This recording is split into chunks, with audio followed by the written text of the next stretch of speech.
بسم اللہ الرحمن الرحیم۔ نماز کے کتنے فرائض ہیں اور کون کون سے فرائض ہیں؟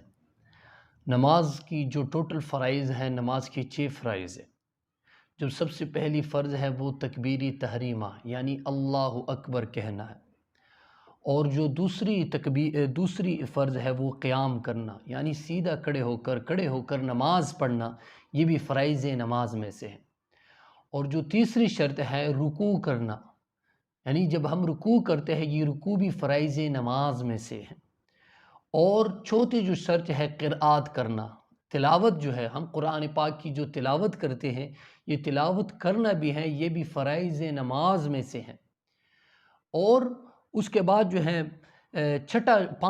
ہے پانچواں سجدہ کرنا، سجود یعنی جو ہم سجدہ کرتے ہیں یہ سجدہ کرنا یہ بھی فرائض نماز میں سے ہے۔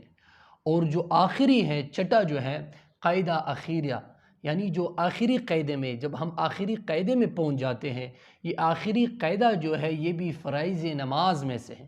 ٹوٹل یہ 6 فرائض ہے۔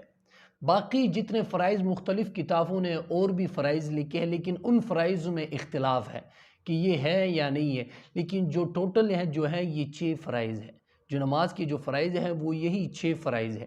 اگر کسی بندے سے ان 6 فرائضوں میں سے کوئی چیز رہ جائے، کوئی بھی چیز رہ جائے، چاہے وہ تلاوت کرنا ہو، چاہے وہ قرآت ہو، وہ رکوع ہو، چاہے وہ سجدہ ہو، جو بھی چیز اس سے رہ جائے تو اس کے لیے وہ بندہ سجدہ سہوہ بھی کرے تو وہ سجدہ سہوہ بھی اس کے لیے کافی نہیں ہے۔ اس کے لیے بندہ کیا کرے؟ اس کے لیے بندہ یہ کرے کہ وہ دوبارہ سے نماز پڑھے، دوبارہ سے ہی نماز پڑھ لے۔ سجدہ سہوہ اس کے لیے کافی نہیں ہوگا۔ جب بندے سے ان فرائضوں میں سے کوئی فرض رہ جائے تو وہ بندہ سری سے یعنی دوبارہ سے وہ نماز پڑھیں گے، پھر اس کا نماز صحیح ہوگا۔